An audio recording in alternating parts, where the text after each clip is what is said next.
Okay. Last 2-3 दिनों से बहुत इंपॉर्टेंट सेट ऑफ क्वेश्चंस मैं अपलोड करते जा रहा हूं और मैंने 4 इनोवेटिव पेपर्स बनाए हैं। हर वीडियो के शुरुआत में रिमाइंड कर रहा हूं, if you have missed the first 2 test papers, do watch it. Question paper and the answer उसी यूट्यूब के डिस्क्रिप्शन लिंक में डाले हुए हैं। तो चलिए टेस्ट पेपर 3 एनालाइज करते हैं। बिफोर यू स्टार्ट वॉचिंग, एक बार पहले आप टेस्ट पेपर डाउनलोड से डिस्क्रिप्शन लिंक से डाउनलोड कर लीजिए, पहले खुद पढ़िए, सारे आंसर्स को सोचिए, फिर मेरे साथ आप वीडियो 1.5x पर देख लीजिएगा अगर आपको फास्ट देखना ही हो। बट एक बार खुद भी आंसर्स को सोचिए ताकि मेरी सोच और आपकी सोच एक ही है ना, वो अपने चेक कर लेंगे। तो टेस्ट पेपर बना है as per the paper pattern. मैंने ऑलरेडी शेयर कर रखा है कि किस चैप्टर से कितने मार्क्स के आते हैं एंड सारे अच्छे क्वेश्चंस खुद पर्सनली मैंने बनाए हैं आपके लिए। तो लेट्स स्टार्ट। क्वेश्चन 1 है, आई एम अज्यूमिंग आप वीडियो पॉज किए होंगे और आप पहले क्वेश्चन को पढ़ लिए होंगे। अब मैं रीस्टार्ट करता हूं। सूरज ने गारंटी दिया है विकास को, यानी कि सूरज कौन हो गया? श्योरिटी। ऐसे तुम क्वेश्चन पेपर जब रीड करो ना एग्जाम में, इतना लिख सकते हो आप। एंड मैं आपको क्वेश्चन पेपर रीड करना भी सिखा रहा हूं। सर आप सिखाएंगे? इंग्लिश तो मुझे हमेशा से आती है। पेपर से इंग्लिश से नहीं पढ़ा जाता है, आपको इंटरप्रिटेशन में कानूनी बारीकी देखनी पड़ती है। आखिर श्योरिटी कौन है आपने आइडेंटिफाई कर लिया, विकास कौन है? क्रेडिटर। ये सब ऐसे लिखने से क्या कंफ्यूजन नहीं होता है। Okay, Vikas supplied goods of 30,000 on this date, इतना ऑन दिस डेट। अच्छा, मार्च महीना में जो जो सप्लाई होगा मेरी गारंटी है, यानी कि ये बेसिकली कंटिन्यूइंग गारंटी है, सीरीज ऑफ ट्रांजैक्शंस के लिए ये गारंटी इन्वॉल्व है। On 5/3/2023 Suraj died in road accident, यानी कि श्योरिटी जो है वो मर गया। अब श्योरिटी जब मर जाता है तो क्या होगा देखते हैं। ऑन 10 तारीख उसको तो नहीं पता था कि वो मर गया है, वो और गुड्स भी सप्लाई कर दिया है। अब जब निखिल पे नहीं कर रहा है ड्यू डेट के दिन, तब क्या होगा? तो उसने लीगल एयर्स को स्यू कर दिया 290,000। तो लीगल एयर्स की क्या लाइबिलिटी है? And what will be your answer if the estate of Suraj is worth 45,000 only? तो क्या होगा? तो बेसिकली पहले आपको यह याद दिला दूं कि कंटिन्यूइंग गारंटी रिवोक हो जाती है फॉर फ्यूचर ट्रांजैक्शंस अब after the death of the surety. And past transactions, जीते जी जो सप्लाई हुआ था उसके लिए उनका एस्टेट लायबल होता है। लीगल एयर्स की liability is only up to the extent of estate. तो यानी कि 10 तारीख वाली जो है उसके लिए कोई लायबिलिटी नहीं आएगी, पर उस पहले वाले के लिए होगी, पर पहले वाले के लिए भी upper cap is only for 45,000।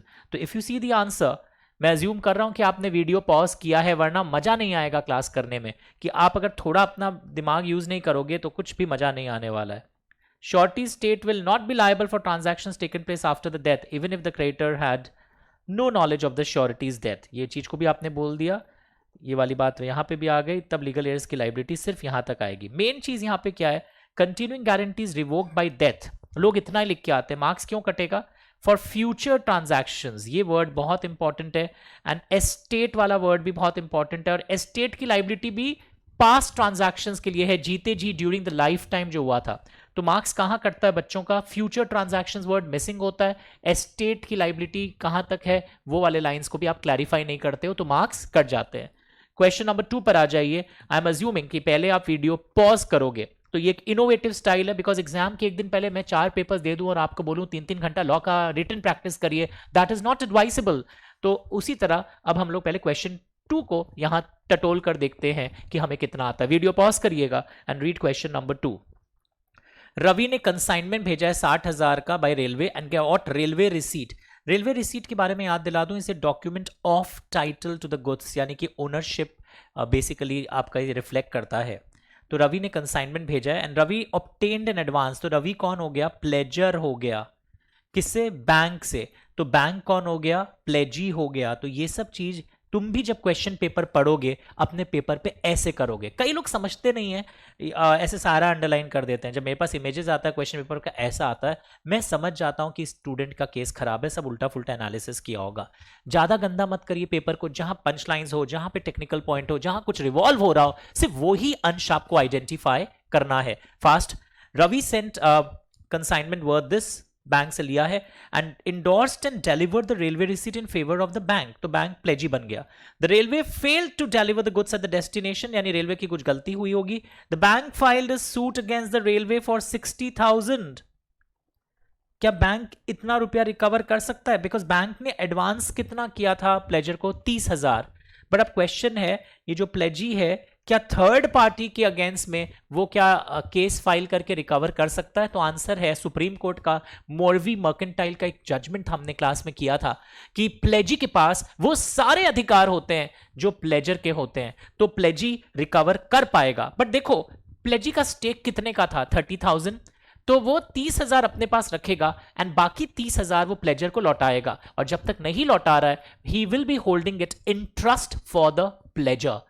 तो बहुत अच्छी अच्छी बातें, सारे गंदे गंदे वो क्वेश्चंस जहां आप अटक सकते हो और सब एग्जाम में आए हुए हैं कभी ना कभी, तो ये हम लोग यहां पर कर रहे हैं। तो this is the best way to revise. Mix pack क्यों रिवाइज करते हैं? क्योंकि हम जब चैप्टर वाइज रिवाइज करते हैं ना, बहुत बेबी बेबी लगता है, बहुत मैनेज हो जाता है। तो मैं आपको सिर्फ झूठ मूठ का ओवर कॉन्फिडेंट बनाने नहीं आया हूं, गलती को सुधार कर गैप को ब्रिज करने आया हूं, how you can excel in law paper in foundation और बाद में इंटर में भी जब पढ़ेंगे। Look at the screens. तो यहां पर क्या लिखा हुआ है? Deposit of title deeds against advance is a pledge, यानी कि तुमको शो करना पड़ेगा प्लेज क्यों बोला जा रहा है। And bankers rights are not limited only to his interest in the goods pledged. Pledgee will have all rights against the owner, जो प्लेजर का होता है। And in Morvi mercantile it was held कि वो नॉट ओनली अपना advance recover करेगा but the full value of the consignment वो recover कर सकता है, एंड उस अमाउंट को वो ट्रस्ट में होल्ड करेगा जो उसके खुद के इंटरेस्ट के बियॉन्ड अमाउंट है वो लौटा देगा। पर वो एक बार रेलवे से 60,000 रिकवर कर लेगा। ज्यादातर बच्चे 30,000 लिख के आ गए, उनको लगा होगा इनका एडवांस 30 है और चलो उस पर इंटरेस्ट भी लगा के रिकवर करवा देते हैं, बट आप फुल कंसाइनमेंट वैल्यू रिकवर कर सकते हो बिकॉज डॉक्यूमेंट ऑफ टाइटल आपको ऑलरेडी इंडोर्स कर दिया गया था। And this excess amount you will be holding it in trust, Hindi मतलब आप उसको लौटाओगे बाद में प्लेजर को। डन? गुड। क्वेश्चन नंबर 3 मैं बोलूंगा, पॉज कर लीजिए। बहुत इनोवेटिव स्टाइल से हम पढ़ रहे हैं, झूठ मूठ आपका टाइम कंज्यूम नहीं कराना है, मुझे लंबे वीडियोस नहीं बनाने एग्जाम के एक दिन पहले, तो टाइम बचाइए, रिजल्ट बेटर करिए। क्वेश्चन बी रोमन 1, ये कंपनी लॉ के ऊपर आता है क्वेश्चन 1B हमेशा। ये एक प्राइवेट कंपनी है जो रजिस्टर हुई थी इतने तारीख को 5 जनवरी 2021। अभी तक इन्होंने बिजनेस शुरू नहीं किया। ऑन 7 अप्रैल एक नोटिस मिला है from ROC for non filing of form INC 20। तो बच्चे ना ये पढ़ के डर गए, सर ये तो हम लोग सिलेबस में कहीं पढ़े ही नहीं।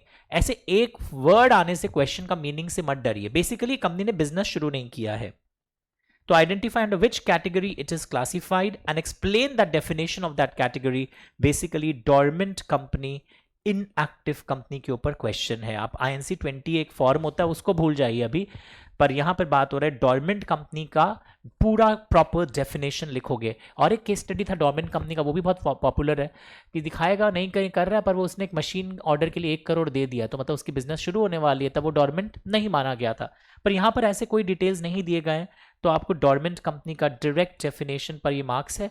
अगर मैं आपको डेफिनेशन दिखाऊं तो याद आ जाएगा, it has not made significant accounting transaction during the last 2 financial years.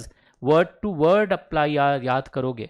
Not been carrying on business or operation, ये भी एक पॉइंट था, or has not made this during the last 2 financial years, और एक ऑप्शन दिया गया है not filed financial statements and annual returns during the last 2 financial years. Very important definition. मुझे पर्सनली लगता है इस बार foreign company, dormant company, government company, associate company, यहां से कुछ चेंजेस है। स्मॉल कंपनी के फिगर्स चेंज हुए थे फॉर May 2026 ऑनवर्ड्स, जब एक स्टूडेंट आपके फ्रेंड्स जनवरी 26 में दे रहे थे, उनको क्लास में पढ़ाया हुआ पुराना फिगर्स ही लिखना था। तो inactive company means a company which has not been carrying on any business or operation or has not made practice this definition. तो यहां पर नोटिस जो मिला है, it has not started its business and a period of more than 2 years have already elapsed, it will be treated as an inactive company, क्योंकि 2 साल already financial years last ऐसा हो रहा है। फिर सिग्निफिकेंट अकाउंटिंग ट्रांजैक्शन में ये सब नहीं माने जाते हैं। एग्जाम में आएगा, उन लोग आरओसी को फीस तो दे रहे हैं, उन लोग अभी शेयर अलॉट किए, उन लोग अपना ऑफिस मेंटेनेंस का बिल दे रहे हैं, रिकॉर्ड्स मेंटेन कर रहे हैं। तो ये हो सकता है केस स्टडी का पार्ट हो आपके एग्जाम में कि ये सब चीज़ उन लोग किए हैं। तो कुछ ट्रांजैक्शंस सिग्निफिकेंट अकाउंटिंग ट्रांजैक्शंस नहीं माने जाते हैं, allotment of shares, payment of fees, maintenance of office records, these are not considered as significant accounting transaction. So not carrying on any business for last 2 years, not made significant accounting transaction for last 2 years, and not filed financial statements and annual returns. Annual return एक form होता है, आप inter level पे पढ़ोगे, during the last 2 financial years, ये दोनों ही आपने file नहीं किया है। तो 3 में से कोई भी एक हो जाए तो आप फंस जाते हैं यहाँ पर, और यहाँ पे हमें दिख ही गया इन्होंने आज तक तो बिजनेस शुरू ही नहीं किया, 2 साल पार हो गए, तो आप फंस चुके हैं, तो आपको इनएक्टिव डोमेंट कंपनी के रूप में क्लासिफाई किया जाएगा। नेक्स्ट पार्ट, वीडियो पॉज कर लीजिए, क्वेश्चन पढ़िए। Again very odd question RTP से उठाया गया है। आर्टिकल्स में लिखा हुआ है that in case of insolvency of any member, उसका शेयर्स दूसरे पर्सन को बेचा जाएगा। पहले से अग्रीमेंट, ये क्लॉज डाला गया है, and price will be fix by directors of the company. और अब क्या हुआ, नीरज नाम का एक शेयर होल्डर जो इंसॉल्वेंट डिक्लेयर हुआ था, हिज ऑफिशियल असाइनी यानी कोर्ट का जो ऑफिसर होता है, क्लेम्ड कि नहीं नहीं नहीं, हम तो मार्केट में ट्रू वैल्यू पर बेचेंगे। तो बताओ क्या ऑफिशियल असाइनी भी बाउंड बाय एओए होगा? तो try to understand, articles of association एक बाइंडिंग कॉन्ट्रैक्ट क्रिएट करता है कंपनी एंड मेंबर्स के बीच में। जब मेंबर्स ने पहले ही अग्री कर लिया है कि हम लोग हाँ डायरेक्टर्स जो प्राइस फिक्स करेंगे उसका शेयर्स, हम अपना शेयर्स ऐसे दाम पर बेचेंगे, तो official assignee will be also bound by articles of association. Are you understanding? You cannot sell the shares at true value because articles create relationship between a binding contract between company and its members. तो ये वाला line आपको इस एक case law है, मैंने उसका reference भी दिया है। In steel brother and company limited, court held that a member is bound in terms of its articles, their internal regulations, and it creates binding relationship between company and members। तो ये जो है ना, इस type के uncommon question आप देखोगे exam में आएगा। एक ऐसा एक फेमस क्वेश्चन और है, आर्टिकल्स में लिखा है लॉयर रहेंगे मिस्टर एक्स फॉर 4 years, पर 1 साल बाद ही हटा दिया गया, तो क्या कॉम्पनसेशन मांग सकता है? आंसर है नो, कि articles do not create any relationship between company and outsider merely by writing his name in the articles that he'll be lawyer or solicitor for 4 years and then he was removed in a premature fashion. That doesn't mean that he can claim compensation from the company. अगर proper तरीके से कोई contract हुआ होता और फिर हम बिना मतलब उसे हटा रहे होते तो वो मांग पाता। आर्टिकल्स कंपनी एंड मेंबर्स का रिश्ता बनाता है, आर्टिकल्स कंपनी एंड आउटसाइडर के बीच में रिश्ता नहीं बनाता है। तो ये यहाँ पे ये मैंने और एक क्वेश्चन इनडायरेक्टली यहाँ कवर कर दिया। तो हमारे रिवीजन क्लास का मतलब है रिवीजन, जस्ट टाइम पास करने के लिए इसको मैं लिखना शुरू कर दूं वापस झुक झुक कर, ये सब अब we are not in class 2 कि मैं यूट्यूब में व्यूज लाने के लिए ये सब काम करूं। मैं आपको वैल्यू एडिशन के लिए सारे फाइन क्वेश्चंस के एक्सपोजर कम टाइम में दूंगा। So this was again uncommon one. मैंने एंट्रेंचमेंट क्लॉज भी रिवाइज करवा दिया था ना रिसेंटली, एंड ओके आगे देखते हैं नेक्स्ट क्वेश्चन। सी रोमन 1, ये पार्टनरशिप का क्वेश्चन है, एंड मैं अज्यूम करूंगा कि पहले आप इसको पढ़ लें वीडियो पॉज करके, बहुत साथ में इन्वॉल्व होकर हम लोग पढ़ रहे हैं ताकि आप बेटर कर सकें। वीडियो पॉज करिएगा, जैसा बोल रहा हूं करिएगा, मार्क्स बढ़िया आएगा। पॉज करो, read the question, PDF video के डिस्क्रिप्शन लिंक में है। Now Ram and Shyam are partners, Gopal a renowned businessman is the common friend, and Ram एक अपने सप्लायर को इंट्रोड्यूस किया, अरे गोपाल हमारा नया पार्टनर है। Gopal knowing that he is not a partner, वो केप्ट क्वाइट। सर ये तो वो वाला लग रहा है, वो वाला लग रहा है, partnership bye estoppel. This information about Gopal being a partner अब सुंदर और एक बिजनेसमैन के साथ भी शेयर कर दिया, अरे गोपाल जी पार्टनर है, और एक बिजनेसमैन है माधव। नेक्स्ट इज सुंदर supplied raw material on credit and Madhav भी लोन दे दिया, बिकॉज उसको एक और एक आदमी बताया था गोपाल जी वहां पार्टनर है, गोपाल जी ने नहीं बताया। Now on the due date, the firm failed to discharge his liability towards both. Advise Gopal whether he is liable to Sundar. Yes होगा, short में answer soon low. Because where a person makes a representation that he is a partner in the firm, or he kept quiet and allowed this representation, and that outsider has given credit on the basis of that representation, then he will be liable, but not towards Madhav, because Gopal का माधव को उसने नहीं बोला, गोपाल ने नहीं बोला, सुंदर ने बोला, तो माधव के प्रति हमारी लाइबिलिटी नहीं होगी। ये क्वेश्चन हमने ऑलरेडी क्लास में कर रखा था।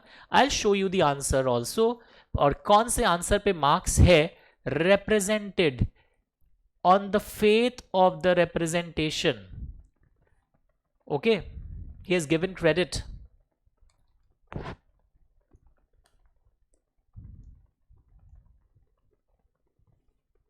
ये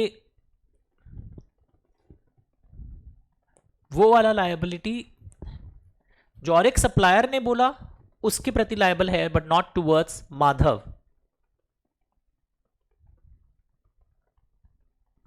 मतलब मेरे द्वारा रिप्रेजेंटेशन हुआ हो, चुप रहना भी रिप्रेजेंटेशन होता है। Knowingly permits himself to be presented में आप फंसे हो, पक्का याद रखिएगा। Start read.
चलिए नेक्स्ट क्वेश्चन अगेन, ये भी 2 का ही क्वेश्चन है।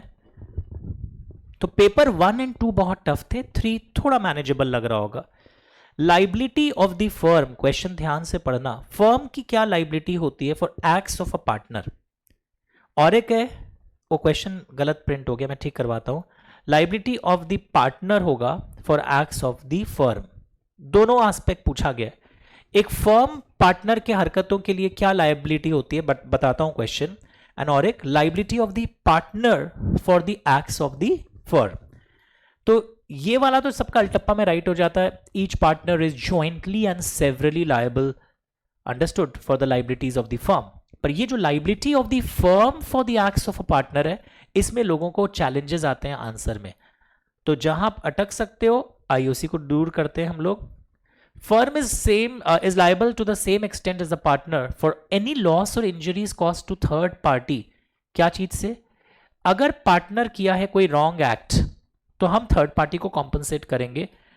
अगर पार्टनर कोई भी रॉन्ग एक्ट करता है तो फर्म की लाइबिलिटी हो जाती है, when he was doing he was acting on behalf of the firm, और उससे कुछ भूल हो जाए। और एक है for wrongful act or omission which has done by a partner with the authority of such partners. कोई भी wrongful act or omission partner के द्वारा किया गया हो with the authority of other partners, with the authority से किया हो या उसने कर दिया हो while he was acting as a partner, तो फर्म की लाइबिलिटी हो जाती है कॉम्पनसेट करने की।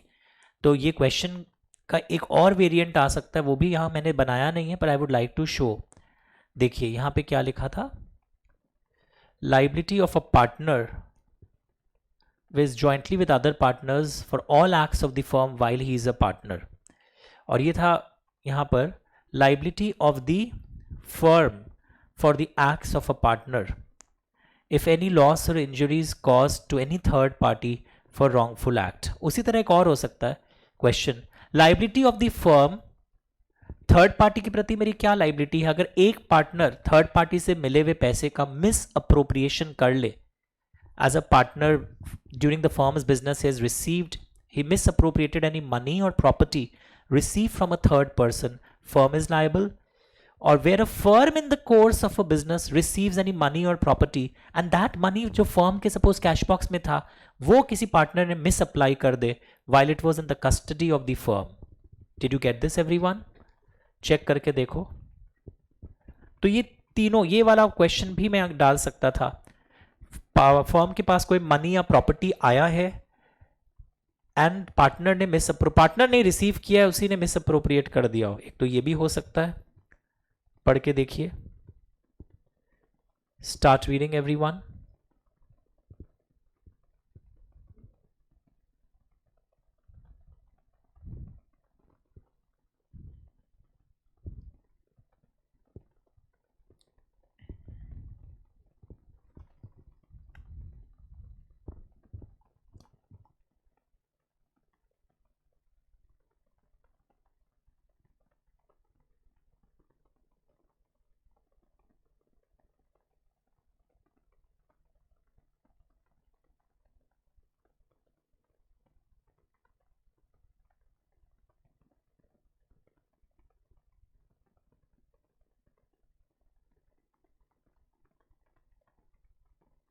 एक था कि थर्ड पार्टी को अगर हमारे हरकतों से कुछ भी नुकसान हो, जैसे अगर एक कॉम्पिटिटर को के क्लर्क को मैं ब्राइब करते हुए पकड़ा गया तो फर्म के अगेंस्ट में भी एक्शन हो सकता है, बिकॉज वो हमारे प्रोजेक्ट को लेकर ही कॉम्पिटिटर के ऑफिस से में ब्राइब देते हुए पकड़ा गया. तो फर्म की लाइबिलिटी होगी if any loss or injury is cause to third party due to wrongful act or omission by a partner. और उसी तरह कुछ अगर पैसा हमारे पार्टनर ने फर्म के बिजनेस में रिसीव किया है या प्रॉपर्टी और उसका मिस अप्रोप्रिएशन हुआ है, firm is liable to third party. तो firm liable to third party में मुझे ये भी समझाना पड़ेगा अपने आंसर में, misappropriation by partner and for wrongful acts of a partner firm की लाइबिलिटी होती है. क्लैरिटी आ गई? पक्का? तो ये भी एक अनकॉमन जोन है, बच्चे इसको लिखना भूल जाते हैं, तो मैंने इसको भी अपने केस स्टडी क्वेश्चन में कवर कर लिया. Now what is 2A Roman 1? Now 2A Roman 1 में क्या हो रहा है? सेल ऑन अप्रूवल और रिटर्न बेसिस का क्वेश्चन है and it is a very popular question. Same मैंने भी अपने केस स्टडी में करवाया था, एक बार आप इसको देखिएगा. बायर ने 20 टेबल्स लिया इन सेल और रिटर्न बेसिस, 20 टेबल्स की डिलीवरी विदाउट एग्जामिनिंग. उसने 5 किसी अपने कस्टमर्स को आगे बेच दिया. अब कस्टमर आके कंप्लेन लॉन्च कर रहा है about the defect in the tables. Buyer बोलता है अच्छा हम रिटर्न कर देते हैं ओरिजिनल सेलर को. क्या वो रिटर्न कर पाएगा? तो आंसर क्या होता है? सेल ऑन अप्रूवल बेसिस पे ओनरशिप कब ट्रांसफर होती है? या तो आप इन्फॉर्म कर दें, या टाइम ओवर हो गया, या रीजनेबल टाइम ओवर हो गया, आपने इन्फॉर्म नहीं किया, या you do any act adopting the transaction. तो इस बायर ने जब 5 टेबल अपने कस्टमर को आगे बेच दिया, he has adopted the transaction. Are you understanding? तो सेल ऑफ गुड्स एक्ट के अंदर वो ये 5 तो अब रिटर्न नहीं कर पाएगा क्योंकि उसने आगे बेच दिया है, पर वो बाकी 15 जो है वो रिटर्न कर सकता है. सेल ऑफ गुड्स एक्ट की अगर मैं बात करूं, बिकॉज अब तुम्हारे मन में सवाल आएगा बाकी वो क्या करेगा क्या नहीं करेगा.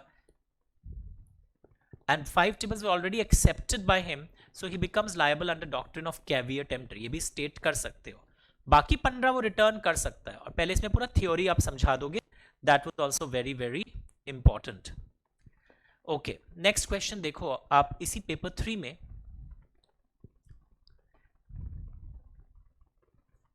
ये वो ओनरशिप, ट्रांसफर ऑफ ओनरशिप वाला क्वेश्चन है. ये बहुत सिंपल है, ये अपने आप करोगे आप. Now this is again next question 2B में कंपनी लॉ के ऊपर बेस्ड क्वेश्चन है. Same question was done in my class also, इन मैंने जब टेस्ट लिया था. Very good question. यहां पर आप सब्सिडियरी कंपनी के डेफिनेशन का इन्वॉल्वमेंट देखोगे. कल भी हमने ऐसे क्वेश्चन किए थे, पर ये थोड़ा अलग है.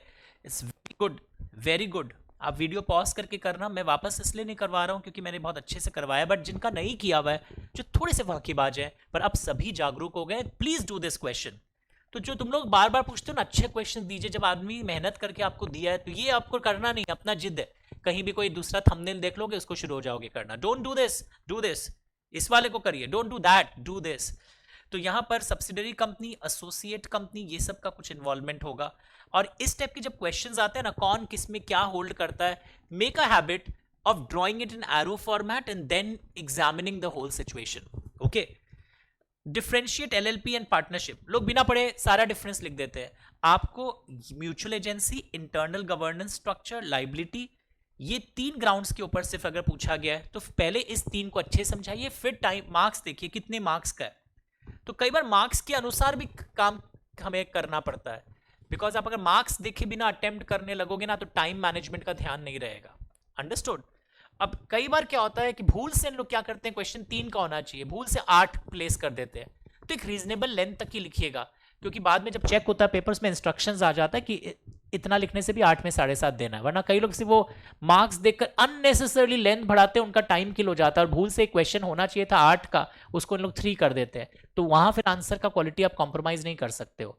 मार्क्स भी देखना और थोड़ा बुद्धि भी लगाना है कि क्या आपका कितना साइज होना चाहिए आंसर का। अब वो साइज तभी पता होगा जब आपका पढ़ा हुआ हो, वरना आप फिर सोचते रहोगे कितना सेंटीमीटर का आंसर डेवलप करें। अंडरस्टूड। तो ये म्यूचुअल एजेंसी क्या होती है अगर आपको याद हो, पार्टनरशिप में each partner is principal as well as agent of other partners. In LLP there is no concept of mutual agency, each partner is only agent of LLP. Internal governance structure, यहाँ वो DP और वो सब होते हैं, और वहां पे डीपी का कॉन्सेप्ट नहीं है पर पार्टनर्स है। लाइबिलिटी पार्टनरशिप में अनलिमिटेड होता है, एलएलपी में the liability is only limited up to the agreed contribution in LLP agreement. कल भी मैंने ये वर्ड्स का इस्तेमाल किया था, अगर आप वीडियो लगातार देख रहे हैं आपको याद होगा। तो where do I show you these things, एक सेकेंड मैं कोशिश करता हूं आपको ये दिखलाने का।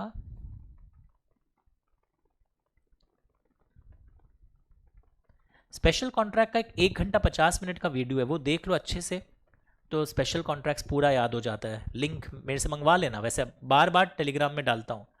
ये देखो एलएलपी एंड पार्टनरशिप फर्म का, यहाँ पे आप देखोगे म्यूचुअल एजेंसी वाली बात आ गई, फिर यहाँ पर नंबर ऑफ पार्टनर्स पार्टनरशिप में 50 होता है, और एक क्या वर्ड आया था, इंटरनल गवर्नेंस स्ट्रक्चर। अगर एलएलपी एंड कंपनी का क्वेश्चन होता है तो देखो यहाँ पे एलएलपी अग्रीमेंट के द्वारा सब गवर्न होता है, वहाँ पार्टनरशिप डीड होती है, कंपनी लॉ में स्टैट्यूट होता है। तो ये सब आप देखते देखते समझोगे। पर कभी कभी एलएलपी में भी अनलिमिटेड लाइबिलिटी हो जाती है अगर किसी पार्टनर ने फ्रॉड किया है without the consent of LLP and other partners. अगर कोई फ्रॉड करता है तो सिर्फ फ्रॉडस्टर पार्टनर की अनलिमिटेड लाइबिलिटी होती है, बाकी पार्टनर्स की नहीं होती है, बिकॉज म्यूचुअल एजेंसी नहीं है। इस पे भी कमेंट आ सकता है, फ्रॉडस्टर पार्टनर 5 साल तक का जेल भी जा सकता है। ये सब भी मैंने क्लास में डिक्टेट किया था। स्मॉल एलएलपी अलग चीज है, स्मॉल कंपनी अलग है, बार बार बोल रहा हूं, गूगल भी कर लीजिएगा और आप खुद भी जानते हो। और स्मॉल एलएलपी के फिगर्स अभी चेंज नहीं हुए हैं, स्मॉल कंपनी में चेंजेस आए थे। मैनेजमेंट यहां कौन संभालता है, नॉर्मल पार्टनर भी मैनेजमेंट संभालते हैं, डेजिग्नेटेड पार्टनर्स भी मैनेजमेंट संभालते हैं। कई लोग लिख के आ जाते हैं LLP is only managed by designated partners. No, designated partners individuals हैं, one of them must be resident in India, 120 days और मोर रहे हो पिछले साल, एंड मैनेजमेंट सारे पार्टनर्स का अधिकार होता है। तो ये इजी क्वेश्चंस जो आते हैं वो भी मैंने आपको दिखला दिए हैं यहां पर, ताकि आपका पेपर ब्लॉक ना हो। नेक्स्ट क्वेश्चन, इसी में आप मुझे नेक्स्ट देखने वाला था मैं कि एलएलपी डॉक्यूमेंट्स के क्या कंटेंट्स होंगे, what will be the contents of LLP के जो डॉक्यूमेंट्स होते हैं उसके कंटेंट्स क्या होंगे। इनकॉर्पोरेशन डॉक्यूमेंट के कंटेंट्स को लेकर I will just show it to you. मैंने यहाँ पर भी देखो, ये तो था procedure of incorporation of LLP, जहाँ आप सब बातें बता रहे थे। फिलिप फॉर्म, एमसीए पोर्टल, आपके पास डीपिन नंबर होना चाहिए, एक compliance certificate is also filed with the FiLLiP form. ये तो प्रोसीड्यूर हो गया। Agreement will be filed, LLP agreement with ROC within 30 days of incorporation, form 3, ये सब बातें हो गई। फॉल्स डिक्लेरेशन देने से जेल तक की नौबत आ सकती है। कौन पार्टनर बन सकता है, कौन नहीं बन सकता है, एफडीआई एलएलपी में लगा सकते हैं, cooperative society can not become a partner in LLP, ये सब बातें हमने सुन लिया था। बॉडी कॉर्पोरेट पार्टनर बन सकता है एलएलपी का, इंडिविजुअल भी पार्टनर हो सकता है, बॉडी कॉर्पोरेट भी बन सकता है, और इंडिविजुअल ऐसा नहीं होना चाहिए। एक फॉरेन एलएलपी भी हमारा पार्टनर बन सकता है, एलएलपी भी एक एलएलपी का पार्टनर बन सकता है, कंपनी भी एलएलपी का पार्टनर बन सकता है, because all these our body corporates. Okay, minimum partners ये होना चाहिए, पार्टनरशिप का नंबर अगर कभी बिलो 2 चला जाए और 6 महीना से ज्यादा बिजनेस करियो तो remaining LLP partners personal liable होते हैं आफ्टर द 6 मंथ पीरियड। पहले 6 मंथ्स के लिए एस्टेट ऑफ द एलएलपी से आपकी लाइबिलिटी निकलेगी। अगर सारे बॉडी कॉर्पोरेट से हमारे पार्टनर्स हैं तो फिर बॉडी कॉर्पोरेट अपने नॉमिनीज, और वो नॉमिनीज इंडिविजुअल्स होंगे, they will act as DPs. तो मैंने इनडायरेक्टली एलएलपी के बहुत सारे पॉइंट्स बता दिए। इनकॉर्पोरेशन डॉक्यूमेंट में डीपीज का डिटेल दिया रहेगा, हर पार्टनर का डिटेल दिया रहेगा, ये सब भी हमने पढ़ा था। एंड एलएलपी अग्रीमेंट में और क्या क्या रहता है वो भी मैं दिखला देता हूँ, एक सेकेंड। मैंने क्लास में डिक्टेट किया था, I will show it to you here कि what are the contents of LLP agreement में और क्या रहता है। फुल पेज कर लीजिएगा। Incorporation document of LLP, photo ले लीजिएगा, ये आया हुआ क्वेश्चन है। Name of LLP, propose business of LLP, address of registered office of LLP, name of each partner, address of each partner, name of each DP, address of each DP, and LLP incorporation document will be in Philip form। और पता है registered office आप change भी कर सकते हैं if all the partners agree, और फिर इंफॉर्मेशन आरओसी को देना पड़ता है आपको, ऑल पार्टनर्स।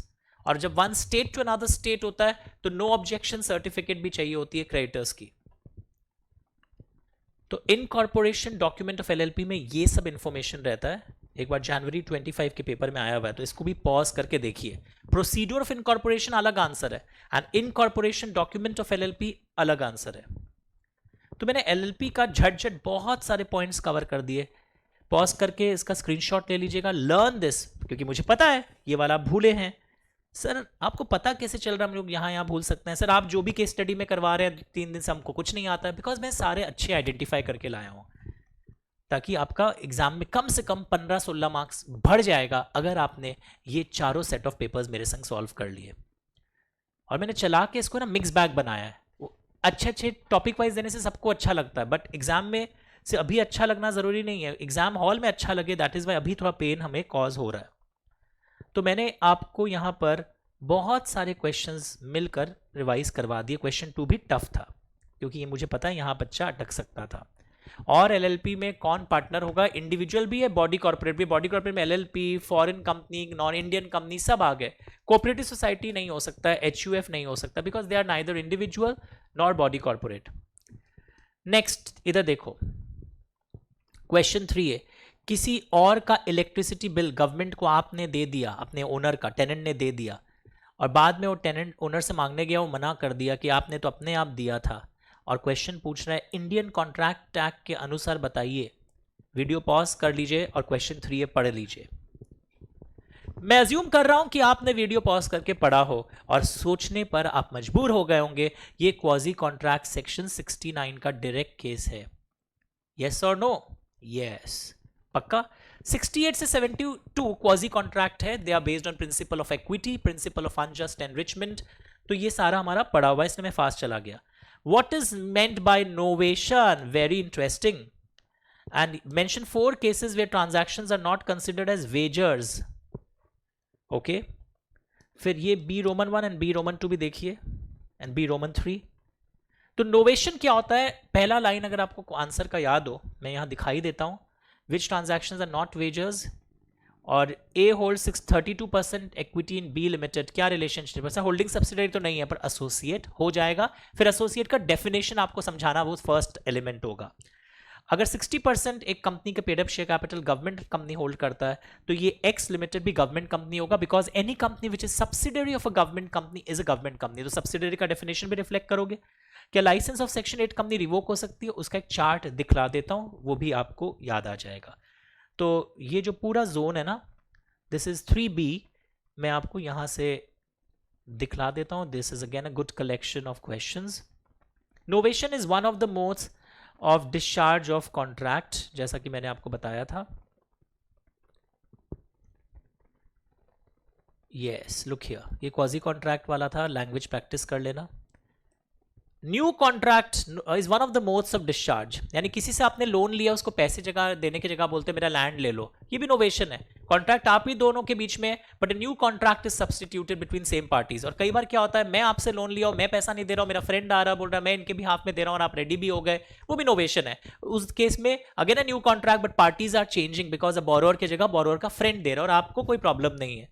तो न्यू कॉन्ट्रैक्ट में भी between same parties and some time parties change, but ये जो भी करना है ना इस टाइप का, वो आपको before expiry of the due date करना पड़ता है, बिकॉज ड्यू डेट के बाद जब ये एडजस्टमेंट्स करते हो और आप नहीं कर पाए मेन परफॉर्मेंस, तो ब्रीच माना जाएगा। तो इस पे केस स्टडी आ सकता है, जहां याद रखना नोवेशन करने का इतना ही शौक है तो कर लो before the due date of contract.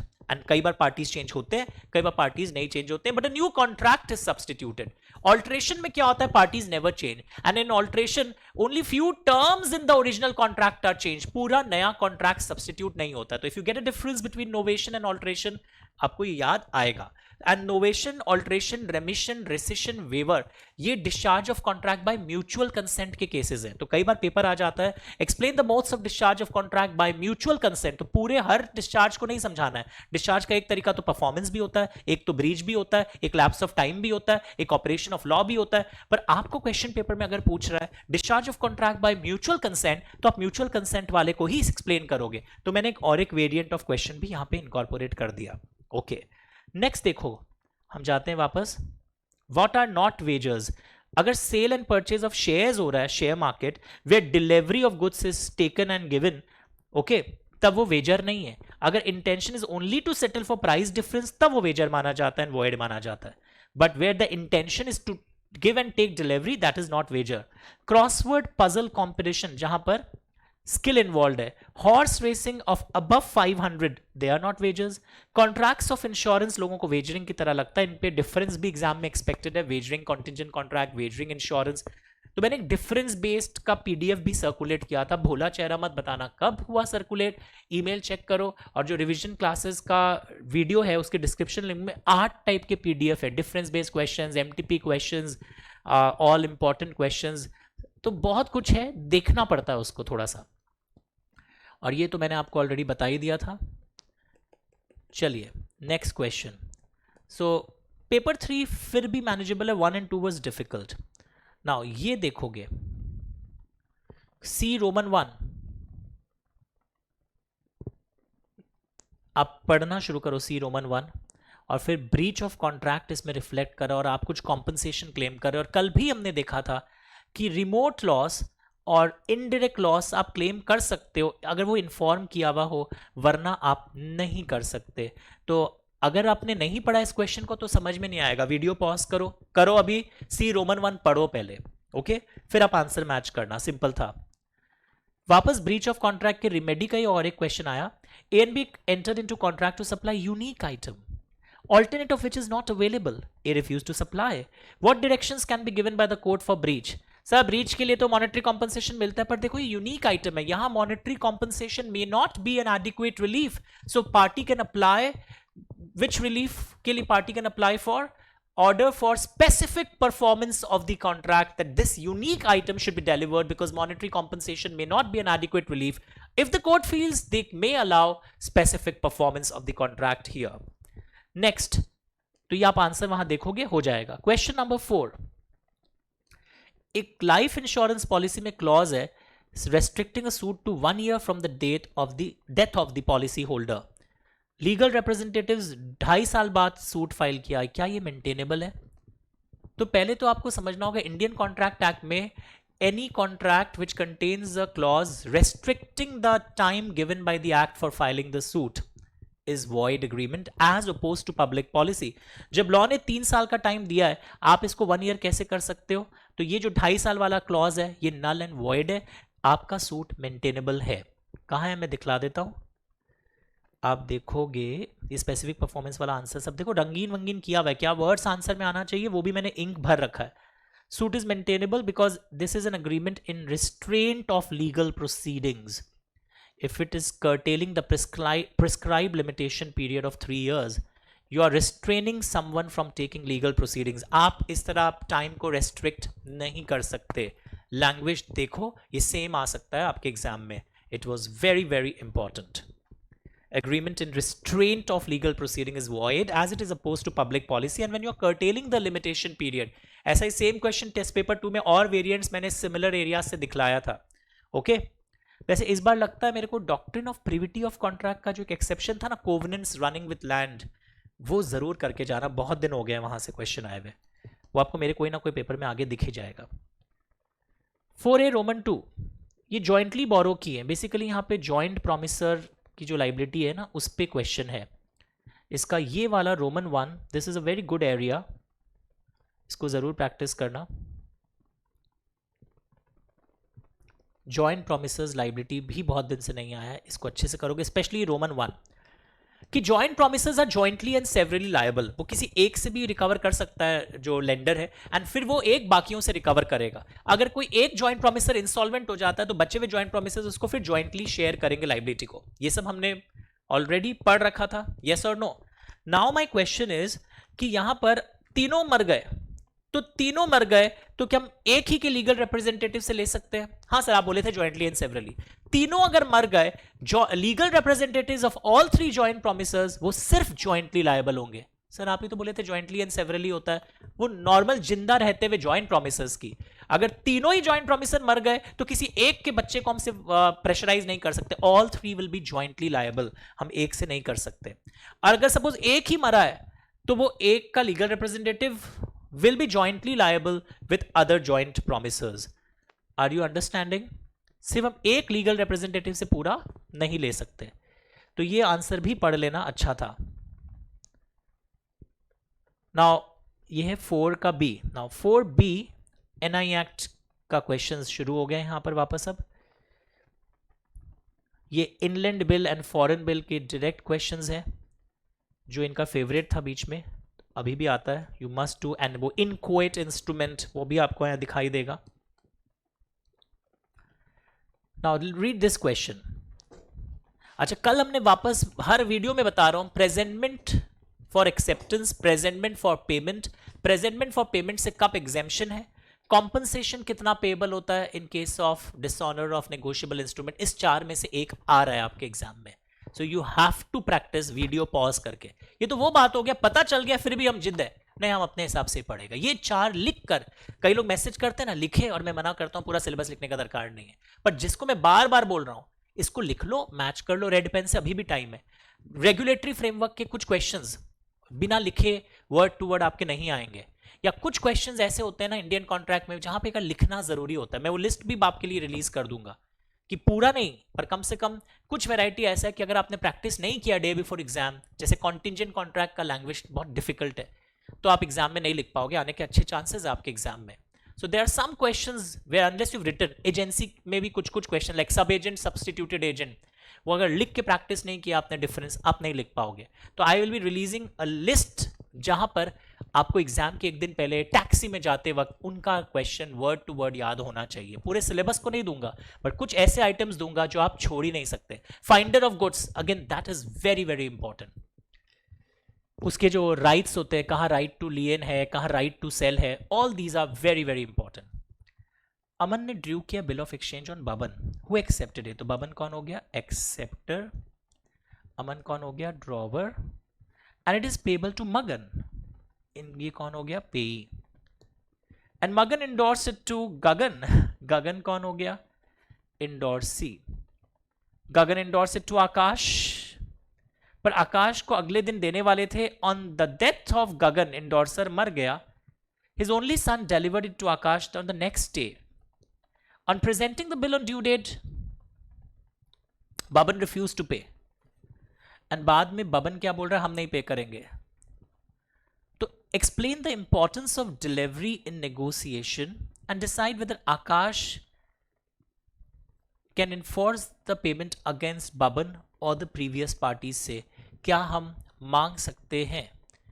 तो मरने के बाद वो, मतलब इंडोर्सी के पास आया है मरने के बाद। तो देखो ये फिर भी सिंपल है, अरे हम लोग ऑलरेडी क्लास में बहुत बार कर चुके थे कि डिलीवरी इसेंशियल होता है कोई भी टाइप का इंस्ट्रूमेंट हो। सर बेरर में होता था ना, ऑर्डर में भी यस, बिकॉज ऑर्डर इंस्ट्रूमेंट में भी डिलीवरी बहुत इंपॉर्टेंट होती है। ये एक तो वॉलंटरी होनी चाहिए, and the object of delivery is to pass the ownership to the person to whom it is delivered. अगर मैं डीकेजी को एक सेल्फ चेक दूं रखने के लिए, तो उनको मैं डिलीवरी से सेल्फ चेक दिया तो वो कोई ओनर थोड़ी हो गया, वो सिर्फ रखने दिया as a custodian. Actual delivery कब होता है, जब फिजिकली देते हो। कंस्ट्रक्टिव डिलीवरी का केसेस भी हमने पढ़ा था कि एजेंट ऑफ द इंडोर्सी के पास अगर आया हो तो ना आपकी एक्चुअल डिलीवरी यहां हुई है ना कंस्ट्रक्टिव। और फिर कंडीशनल डिलीवरी के बारे में भी किसी को आप सपोज चेक देते हो एज अ श्योरिटी, ये जब आपका बोरोवर नहीं दे जिसके लिए मैं गारंटी दे रहा हूं वो अगर डिफॉल्ट करे तो मेरा चेक आप यूज करिएगा, वो भी अभी डिलीवरी नहीं हुई है। द कॉन्ट्रैक्ट रिमेन्स इनकम्प्लीट, जब तक डिलीवरी नहीं हो आपका वो इनकम्प्लीट है। एंड डिलीवरी कब इसेंशियल है? not only at the time of negotiation but at the time of drawing of negotiable instrument. The rights are not transferred unless it is delivered. So if a person makes the endorsement but before the same it could be delivered, if the endorser dies, you learn karna, the legal representatives cannot negotiate the same by mere delivery. Very very important, practice it. Therefore Ankit के case में वो माना जाएगा delivery is not valid and Akash can not enforce the payment against Baban और the previous parties. वैसे मैंने holder in due course and holder के liability के बारे में भी क्वेश्चन क्लास में पढ़ाया था, वो भी आप अच्छे से रिवाइज करिएगा। चेक डिसऑनर के क्वेश्चंस भी बहुत आते हैं due to insufficiency of funds, कई बार स्टॉप पेमेंट भी माना जाता है as if it is dishonoured. और ये वाला इनलैंड एंड फॉरेन बहुत सिंपल है, I am not going into that detail. And last part था सिविल एंड क्रिमिनल लॉ में क्या डिफरेंस है एंड उनके ऊपर शॉर्ट नोट। तो देखो ऐसे सबको आता था, पर सिविल लॉ में क्या होता है, सिविल लॉ में और क्रिमिनल लॉ में क्या डिफरेंस है। क्रिमिनल लॉ आजकल भारतीय न्याय संहिता के अनुसार गवर्न होता है, पहले सीआरपीसी और इंडियन पीनल कोड के अंदर गवर्न होता था, याद है आपको? तो आप ये रेफरेंस भी दे सकते हो। और आजकल बीएनएस और बीएनएसएस मैंने क्लास में डिक्टेट किया था। यहाँ पे वायलेशन होता है लॉ का, पब्लिक रॉन्ग्स एंड पनिशमेंट दी जाती है। यहाँ पे क्राइम्स डिफाइंड है और उससे रिलेटेड पनिशमेंट्स भी डिफाइंड है, और कौन से लॉ के अनुसार गवर्न है वो भी मैंने समझा दिया। यहाँ पनिशमेंट पे हमारा फोकस है। और यहाँ क्या, ब्रीच ऑफ कॉन्ट्रैक्ट और सम अदर डिस्प्यूट्स जहाँ पे हम रिजॉल्व करते हैं कॉन्फ्लिक्ट। हमारा मेन फोकस सिविल लॉ में कॉन्फ्लिक्ट रिजोल्यूशन पर होता है रादर दैन पनिशमेंट। ये सब वर्ड्स लिखोगे। And which code governs, civil procedure code governs, इसका भी नाम चेंज हो गया, मैंने क्लास में लिखवाया था आपको।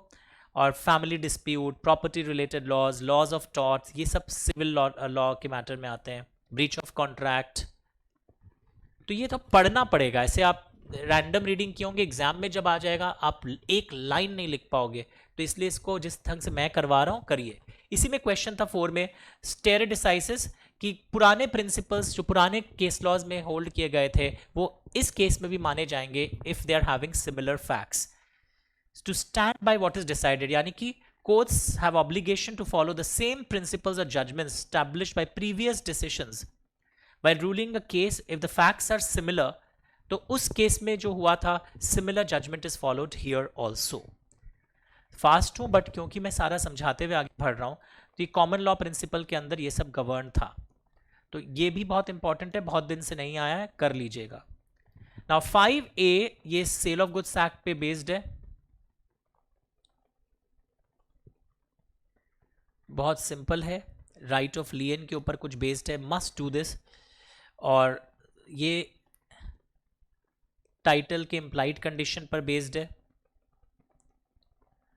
B roman 2 4 cases where person receives share of profits but does not become a partner। ये अलग केस है, और एक बार आया हुआ है कि माना जाएगा इनके बीच में पार्टनरशिप है ही नहीं, तब शांति रंजन दासगुप्ता का केस बताओगे, ना कोई बैंक अकाउंट खुला, ना कोई इनका कोई पार्टनरशिप डीड बना, ना अभी तक किसी अथॉरिटीज को इन्फॉर्म किए। दैट इज केस वेयर माना जा रहा है पार्टनरशिप नहीं है। और ये है कौन से ऐसे केसेस हैं जहां आपको प्रॉफिट्स का शेयर मिल रहा है पर आप पार्टनर नहीं माने जाओगे। अच्छा, ये दोनों क्वेश्चंस आप सेल ऑफ गुड्स एक्ट का ये आप जरूर से करोगे, सिंपल था।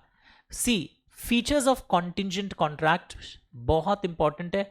कॉन्टिंजेंट कॉन्ट्रैक्ट मैंने अभी रीसेंट रिकॉर्डिंग 1 महीना पहले हुई थी, मैं ग्रुप में डालूंगा, उसको बहुत अच्छे से करना है, कुछ यहां से होगा।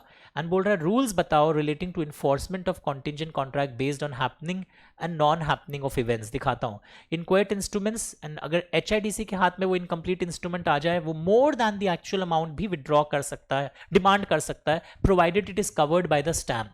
इंस्टीट्यूट के आंसर में भूल से लिख दिया they can not demand, that is a mistake, typing mistake. What do you mean by inland foreign, नहीं करवाऊंगा। ये भी वापस सेल ऑफ गुड्स एक्ट के डायरेक्ट क्वेश्चंस हैं जो हमारे और आपके द्वारा हुआ है। मस्ट डू दिस, ये इंडियन कॉन्ट्रैक्ट का क्वेश्चन है। ओ सॉरी, ये दोनों ही इंडियन कॉन्ट्रैक्ट का क्वेश्चन है। And this one is a good one, इसको मैं अच्छा मान रहा हूं, ये वाला आप जरूर करोगे, इट्स अ गुड वन, क्योंकि इसमें कुछ एप्लीकेशन इन्वॉल्व है।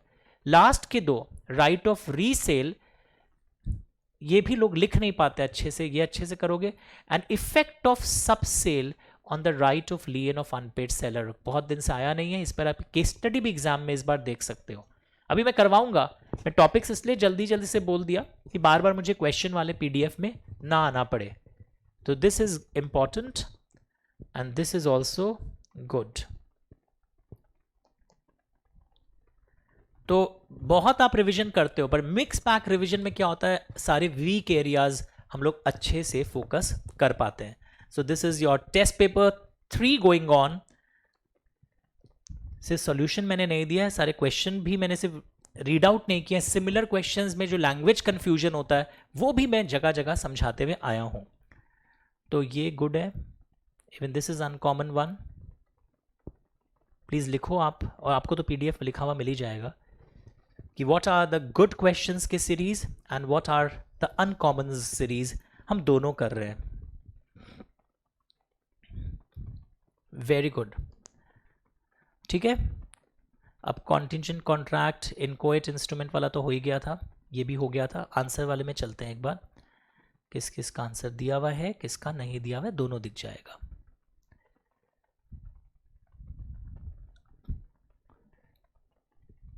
जो मैंने गुड लिखा है उसको करना जरूर। ये देखो, जो शेयर ऑफ प्रॉफिट रिसीव करता है पर पार्टनर नहीं माना जाता है, लेंडर ऑफ द फर्म को interest on loan share of profit से मिलता है तो पार्टनर थोड़ी है। विडो और child of a partner who has died and receiving share of profit, servant को सैलरी मिलता है शेयर ऑफ प्रॉफिट का as a part of his remuneration, share of profit से मिलता है, पार्टनर थोड़ी है। A person receives a share of profit जब goodwill of the for sale of business और गुडविल ऑफ द बिजनेस, तो वो पार्टनर थोड़ी हो जाता है। तो चारों केसेस आपको याद रखने पड़ेंगे। कॉन्टिजेंट कॉन्ट्रैक्ट में कैरेक्टरिस्टिक्स पूछ लिया कि it is a contract to do और not to do something if some event collateral to the contract happens और डज नॉट हैपन, या performance dependent upon the happening और non happening of event, event is collateral to the contract, event should not be the mere will of the promisor, कि मेरे will पे depend नहीं करना चाहिए, and the event is uncertain, ये है characteristics. Also explain rules relating to happening और non happening, वो वीडियो बहुत डिटेल में है। वीडियो ये वाला पॉज करके खोजना मैं किस वीडियो की बात कर रहा हूं, नहीं मिले तो मेरे से मंगवाना। वैसे बता देता हूं, इंडियन कॉन्ट्रैक्ट के जो सेकंड लास्ट रिवीजन हुई थी अभी 2 महीना पहले, उसके लास्ट के 50 मिनट में आपको ये मिल जाएगा। थोड़ा सा फास्ट फॉरवर्ड करने से दिख ही जाता है। मस्ट प्रैक्टिस दिस, और यहां से केस स्टडी भी आ सकता है, हैपनिंग और non happening, happening with in prescribe time, ये सब डिटेल में करवाया हुआ है। पक्का everyone? 6p Roman 1, 6p Roman 2. Now right of resale. Right of resale में क्या होता है, if the goods are of perishable nature, I can resale and मुझे बायर को इन्फॉर्म नहीं करना, अदरवाइज मुझे नोटिस देना पड़ता है। मुझे और एक कब इन्फॉर्म नहीं करना रहता है, अगर पहले से क्लॉज ऑफ रीसेल लिखा हुआ हो, नोटिस देकर मैं बेचूंगा, और अगर कोई लॉस आ जाता है तो मैं वो रिकवर करूंगा, पर प्रॉफिट आने से seller can retain the profits only when the goods are resold after giving notice, profits भी मैं retain कर सकता हूं। पढ़ के देखिए। बट अगर मैं बिना नोटिस दिए गुड्स बेचा हूं और प्रॉफिट तब हो गया है, तब मुझे प्रॉफिट रिटर्न करना पड़ेगा। नोटिस देकर भेजा और प्रॉफिट हो गया है तो मैं रिटर्न नहीं करूंगा। अंडरस्टूड? उसको ध्यान से पढ़ना। एंड सपोज आप अनपेड सेलर है, ओके, और अनपेड सेलर ने और एक पार्टी को बेच दिया है गुड्स, तो उसके भी राइट्स क्या हो जाएंगे, वैलिड टाइटल आ जाएगा, despite the fact that notice of resale has not been given by the unpaid seller to the original buyer, because third party के rights in good faith interfere कर जाते हैं। तो इस पर भी एक केस स्टडी आ सकता है कि आप अनपेड सेलर थे, ओनरशिप पर ट्रांसफर हो गई है, आपने राइट ऑफ लियन एक्सरसाइज किया एंड अब आपने आगे बेच दिया उसको, तो थर्ड पार्टी जो गुड फेथ में लिया उसकी टाइटल भी वैलिड हो जाएगी। रीसेल अगर पहले से रिजर्व है तो भी आपको नोटिस देने की दरकार नहीं है। वे property and the goods has not pass to the buyer, ownership अगर पास नहीं हुई है तो अनपेड सेलर के पास एक और एक राइट है, right of with holding the delivery of goods. which is similar to lien and is also called quasi-lien. Where the ownership is passed, I can exercise right of lien and stoppage in transit. यहाँ पे ownership अगर pass नहीं हुई है, मैं right of withholding the delivery भी कर सकता हूँ. तो ये सब रीसेल और ये सब बातें हो गई. तुम अनपेड सेलर हो, ओके, एंड अनपेड सेलर हो, पैसा नहीं मिला तुम्हारा, एंड बायर ने आगे उसको सेल कर दिया. तो सबसेल अगर हो भी गया है तो भी तुम अपना right of लियन, right of stoppage in transit exercise कर सकते हो. पर अगर सबसेल तुम्हारे ही कंसेंट से हुआ है या तुमने कोई डॉक्यूमेंट ऑफ टाइटल बायर को भेजा था और उस डॉक्यूमेंट ऑफ टाइटल को उसने थर्ड पार्टी इन गुड फेथ को ट्रांसफर कर दिया, तब तुम्हारा सबसेल अगर वो इसके ये वाले दो सबसेल अगर हो जाते हैं, तब फिर तुम्हारा right of लियन, stoppage in transit चला गया. से वापस बोलिए, आप ये वाला अंश देखिए कि अनपेड सेलर का right of lien and stoppage in transit is not affected by further sale. कोई फर्दर सेल हो भी जाता है तो ये राइट अफेक्ट नहीं होगा. बट एक्सेप्शंस क्या है कि अगर हम ही ने कंसेंट दिया था या डॉक्यूमेंट ऑफ टाइटल हमने आपको भेजा था and good faith and price के लिए एक बायर का राइट्स आ गया है, तो अब कुछ नहीं हो सकता. उसी तरह where transfer is by way of pledge, हम किसी को प्लेज कर देते हैं तो उसको भी मैंने क्लास में समझाया था, देन व्हाट विल हैपन. तो ये सब अनकॉमन नेग्लेक्टेड जोन है, ये मिस नहीं होना चाहिए. तो एक्सेप्शंस भी है, फास्ट भी मैंने बोला है, बट अगर थोड़ा सा भी आप भूल रहे थे, इनको सुन के ट्रिगर हो जाता है. पेजेस भी खोलिएगा, रेलिवेंट पेजेस. तो आप पूरी तैयारी एक अलग तरीके से करिए कि हर बार यही होता है, स्पेशली किसी का अगर अनफॉर्चुनेटली सेकेंड अटेम्प्ट है, पढ़े थे फिर भी नहीं हुआ सेकेंड अटेम्प्ट में, बिकॉज आपने कभी गैप ब्रिज नहीं किए. आप बस वापस वो रिवीजन वीडियोस प्ले कर लेते हो जहां पे लिखा हुआ आता है बेस्ट मैराथन इन इंडिया और वापस सुनने लग जाते हो. सिर्फ सुनने से इंपॉर्टेंस नहीं है, अप्लाई करो. इस क्वेश्चन का ये आंसर होगा, इस केस स्टडी को हम ऐसे लिखेंगे. सो this is the way how will revise. परसों तक तरसों तक मैं टेस्ट पेपर 4 भी डाल दूंगा, फिर एक 5th पेपर भी बनाऊंगा जो अपने आप आपको पढ़ना होगा. तो 5 बेहतरीन रीसेंट एमटीपी आरटीपी के सारे बेस्ट क्वेश्चंस का एक मिक्स पैक पेपर तैयार करके आई एम गेटिंग सेटिस्फैक्शन, और आप एग्जाम देके देखोगे सेटिस्फैक्शन मिलेगा. सिर्फ कुछ इंपॉर्टेंट टॉपिक्स हर बार बोल रहा हूं, थर्ड वीडियो में भी बोल रहा हूं, अगर मुझे कोई बोले आज ही मैं सल्टा लूं, बिकॉज क्योंकि लास्ट के 3-4 दिन फिर लोग सिर्फ अकाउंट्स पढ़ते हैं, तो I would again appeal to everyone, again appeal, NI act में हो सकता है दूसरा इजी टॉपिक आ जाए, but presentation and compensation and delivery इसको रट लो बढ़िया से. रेगुलेटरी फ्रेमवर्क में कोर्ट्स का role, high court, supreme court, ये stare decisis, common law principle, spelling ठीक कर लेना, एंड ये क्या नाम है, आरबीआई का रोल, आईबीबीआई पे short note, ministry of corporate affairs, procedure of making law, ये 5 टॉपिक्स अच्छे से मेरे टेस्ट पेपर 1 वीडियो में भी आया था. कॉन्ट्रैक्ट में अगर मुझे कोई बोले, एजेंसी, वो भी सब एजेंट एंड सब्सटीट्यूटेड एजेंट बहुत अच्छे से कर लोगे आप एजेंसी को, एंड गारंटी कॉन्ट्रैक्ट्स को भी बहुत अच्छे से करोगे आप कॉन्टिजेंट कॉन्ट्रैक्ट, वेजरिंग अग्रीमेंट अच्छे से करोगे. मैं हर वीडियो में बोल रहा हूँ ये चीज़ बार बार, ताकि कोई एक वीडियो मिस हो जाए तो भी बच्चे का भला हो जाए. कॉन्टिजेंट एंड वेजरिंग अग्रीमेंट बहुत दिन से मैं देख रहा हूँ. Performance, joint promisors, reciprocal promise, appropriation of payment पर भी एक केस स्टडी बन के आ सकता है. तो ऐसे करके जो जो मुंह से निकल रहे हैं, प्रिविटी ऑफ कॉन्ट्रैक्ट का वो covenants running with agreements oppose to public policy में जो जो मैंने केस स्टडीज इन दिनों रिफ्लेक्ट करवाए हैं आपको, ये सब जोन आपके मिस नहीं होने चाहिए. All the best. फिर भी कोई क्वेरी हो तो आप मुझे व्हाट्सएप कर सकते हैं, और सीए, इंटर, लॉ एंड बाकी सब्जेक्ट्स के लिए जल्द ही मिलेंगे after a month. Even before results are declared some people start joining. Thank you so much, bye. और जो मैंने होमवर्क दिया वो क्वेश्चंस मिस नहीं होना चाहिए, जो भी मैंने रीड आउट नहीं किया, कुछ सिंपल वंस, सोल्यूशन सब ऐड कर दूंगा.